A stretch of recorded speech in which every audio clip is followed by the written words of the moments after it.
জাতীয় সংসদে বাজেট অধিবেশনে আমাকে বক্তব্যের সুযোগ দেওয়ার জন্য। মাননীয় অর্থমন্ত্রী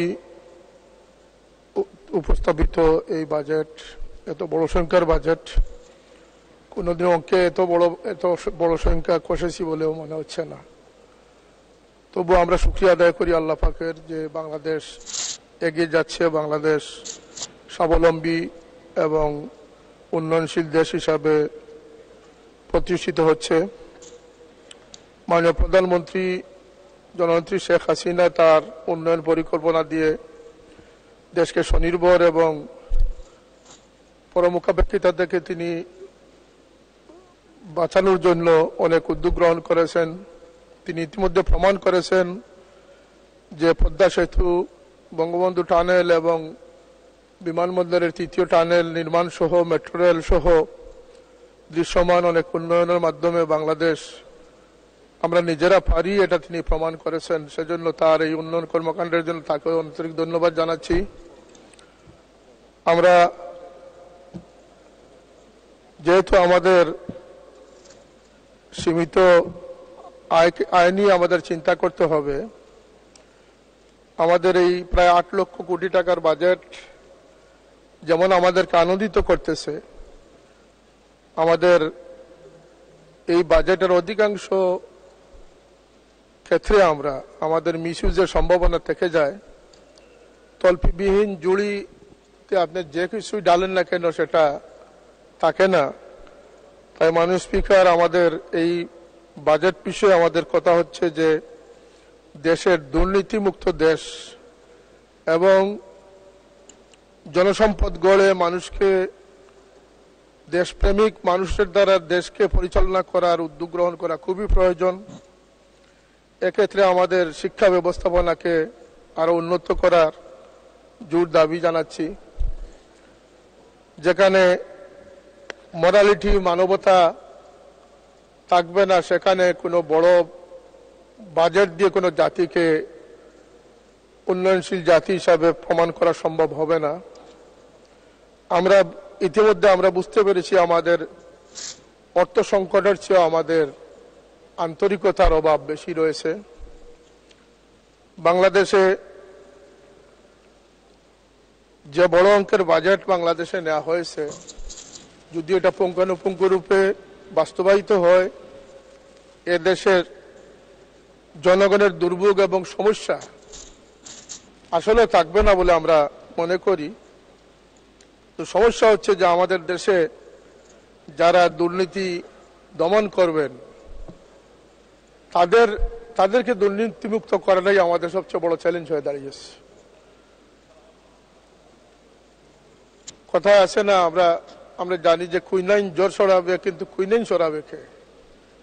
আমরা আমাদের কয়েকটি ডিপার্টমেন্টকে যদি আমরা সুপ্রশিক্ষিত করতে না পারি এবং তাদের উপরে যদি আমরা আস্থাশীল হতে না পারি, আমাদের এনবিআর, দুদক, অ্যান্টি কারাপশন, যেগুলো আমাদেরকে নিশ্চয়তা দিবে, যেগুলো আমাদেরকে দেশকে সুরক্ষিত রাখবে, এখানে সরিষার মধ্যে যদি বুথ এসে যায় তাহলে বুথ থামাবেন কি দিয়ে?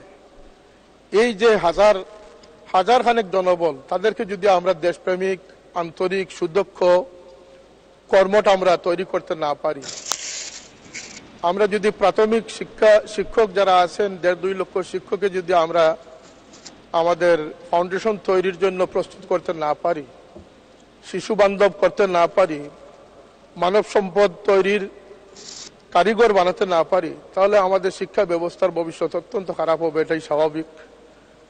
বাজেট প্রসঙ্গে আমি যদিও অর্থনীতি পড়েছি, কিন্তু এই বিষয়ে আমি কথাই বলে না যে হুজুরের দৌড় মসজিদের দিকে। আমি বাজেট বিষয়ে এমন কিছু বলতে আমি সাহস পাচ্ছি না। এবারের বাজেটে একটি বিষয়, কালো টাকাকে সাদা করার যে প্রস্তাবনা রয়েছে, নিঃসন্দেহের পিছনে কোনো যৌক্তিক কারণ থাকতে পারে। তা আমার অনুরোধ থাকবে যে এই সুযোগে যাতে দুর্নীতি প্রশ্রয় না পায়, দুর্নীতিবাজরা যাতে উৎসাহিত না হয়, এ বিষয়ে সতর্ক থাকা। 2 মিনিট। এবং দেশের যে টাকাগুলো বিদেশে পাচার করা হয়েছে, এমন অনেক রিপোর্ট রয়েছে, অনেক তথ্য রয়েছে, সেগুলোকে ফেরত আনা। কারণ দেশের রাজস্ব বাড়ানো উচিত, দেশকে স্বনির্ভর করা উচিত, দেশের উন্নয়নকে অগ্রযাত্রাকে অব্যাহত রাখা উচিত। সেই লক্ষ্যে যারা পুকুর চুরি করে তাদেরকে বিচারের আওতায় এনে তাদেরকে শাস্তির আওতায় আনতে হবে। একদম প্রথম সংসদ সদস্য নির্বাচিত হলাম, ভাবলাম যে একটি ট্যাক্স মুক্ত গাড়ি পাবো, এখানে আমাদের উপরে ট্যাক্স আরোপ করে দেওয়া হচ্ছে। জীবনের প্রথম স্বপ্নটি কি বাস্তবায়ন হবে না? এটি মাননীয় সংসদ সদস্য যারা আছেন আপনারা জানেন কত গাড়ি মিসইউজ হচ্ছে, পরিত্যক্ত অবস্থায় পড়ে আছে, সরকারের বিভিন্ন ডিপার্টমেন্ট এগুলো অব্যবস্থাপনায় রয়েছে। আর 300 জন সংসদ সদস্য একটি শুল্কমুক্ত গাড়ি পাবেন, তাও আবার 25% ট্যাক্স দিতে হবে। এটি আমাদের কাম্য নয় মাননীয় স্পিকার।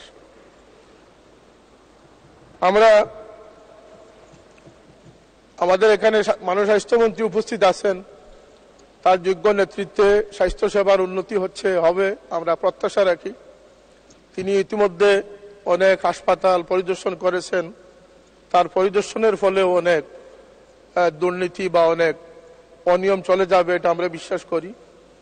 কিন্তু একটি বিষয় আমি আপনার মাধ্যমে তার নলেজে দিতে চাই, আমাদের দেশে মাদকাসক্ত যারা ড্রাগ এডিক্টেড হয় তাদের জন্য নিরাময়ের কিছু কেন্দ্র স্থাপিত হয়েছে।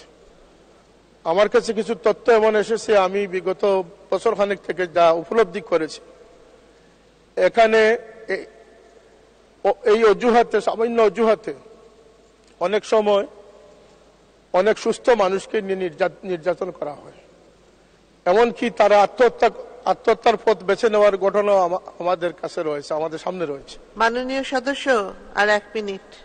আর একটু সময় দেন মাননীয় স্পিকার, আমি হুজুরদের পক্ষ থেকে একজনই মাত্র, বলুন 2 মিনিট। আমাকে আর 5 মিনিট সময় দেন প্লিজ, আমার কিছু কথা রয়েছে।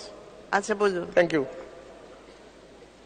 আমরা এই বিষয়টা এবং পাবনা মানসিক হাসপাতাল মানবিক কারণে, এবং আমাদের দেশে মাননীয় স্বরাষ্ট্রমন্ত্রী এখানে নেই, জেলের ভিতরে যারা কয়েদি রয়েছে, বন্দী রয়েছে, তাদের প্রতি মানবিক দৃষ্টিভঙ্গি নিয়ে তাদের সুবিধা অসুবিধাগুলো দেখা একান্ত উচিত বলে আমি মনে করি।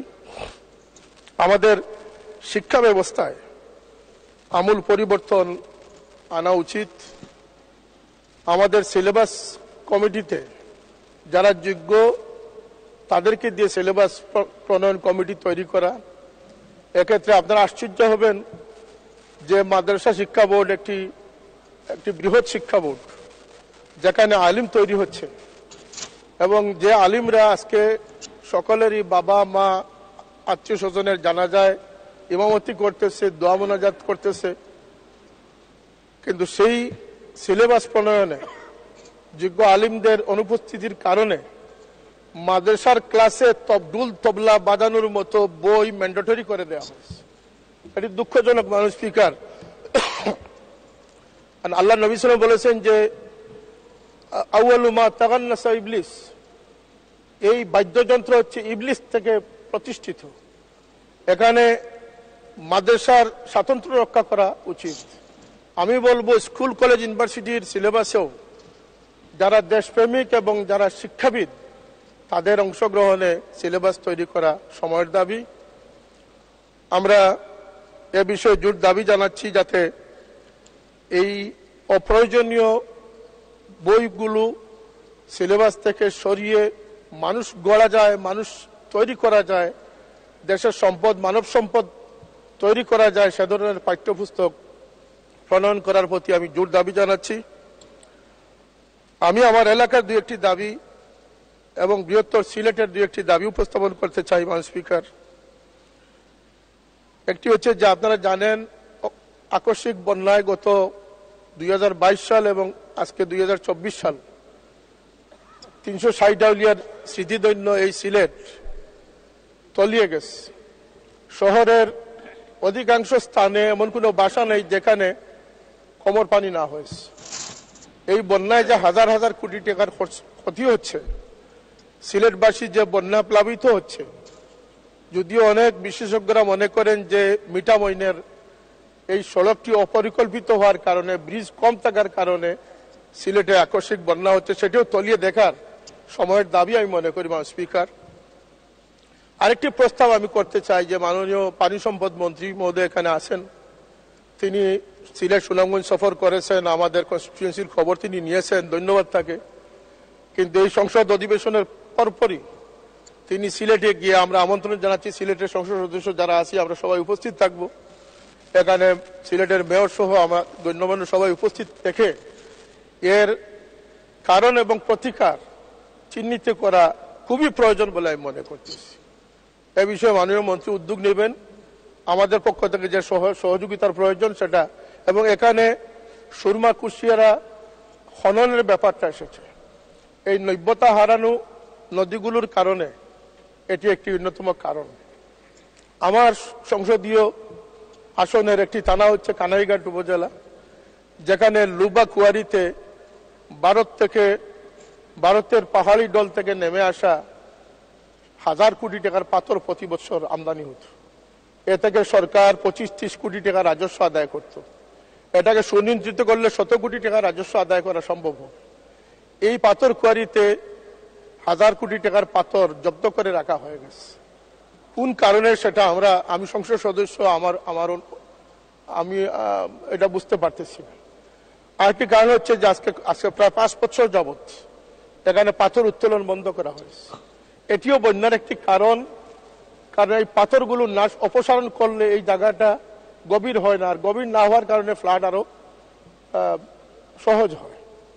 সুতরাং এখানে আশ্চর্যের বিষয় মাননীয় স্পিকার, এখানে 8-10 লক্ষ শ্রমিকের রুটি রুজির ব্যবস্থা রয়েছে। আমরা জনবান্ধব হিসাবে, জনগণের প্রতিনিধি হিসাবে আমাদের দাবি থাকবে যে আমার 8 লক্ষ মানুষের কর্মসংস্থান কি কারণে বন্ধ? এটা তো প্রাকৃতিক সম্পদ, এটা আপনি না উঠালে আর আসবে না। এটা প্রতি বছর আপনি অপসারণ করলে তারপরে এই শূন্যস্থানটা পূরণ হবে। এটি একটি সহজ হিসাব, সহজ ইকোনমি। এটা কি কারণে বন্ধ আমরা সেটা জানি না, এটার ব্যাখ্যা আমরা জানতে চাই। এই দাবি। আরেকটি দাবি হচ্ছে আমার জকিউল খানাইঘাটে বন্যায় যে সমস্ত বাড়িঘর ক্ষতিগ্রস্ত হয়েছে, আমি নিজ চোখে দেখে এসেছি। আর 1 মিনিট শেষ করবেন। আমি নিজের চোখে দেখে এসেছি মাননীয় স্পিকার, এই পানি উন্নয়ন বোর্ড কুশিয়ারাতে যে ডাইক নির্মাণ করেছিল, এই ডাইকগুলো অতি দুর্বল। এই নদীর এলাকাবাসী যারা আছেন নদীর পার্শ্ববর্তী, তারা রাত্রে পাহারা দেয়, তারা মাইকিং এর ব্যবস্থা রাখে, কখন জানি ডাইক ভেঙে যাবে। কিছু বাড়িঘর আছে যেগুলোকে নিশ্চিহ্ন করে ফেলেছে, এগুলোকে আমাদের পুনর্বাসন করতে হবে। আমি টিন এবং গড় নির্মাণের জন্য, এই পুনর্বাসনের জন্য বিশেষ বরাদ্দ কামনা করতেছি। আমার শেওলা জকিগঞ্জ রাস্তা এবং সিলেট কানাইঘাট শেখ বুরহানুদ্দিন সড়ক, দুটি সড়ক নিয়ে আমি প্রায় বেহায়ার অবস্থায় চলে গেছি। আমি বারবার এটা সম্পর্কে তাগিদ দিতেছি, কিন্তু জনগণের দুর্ভোগ কমতেছে না।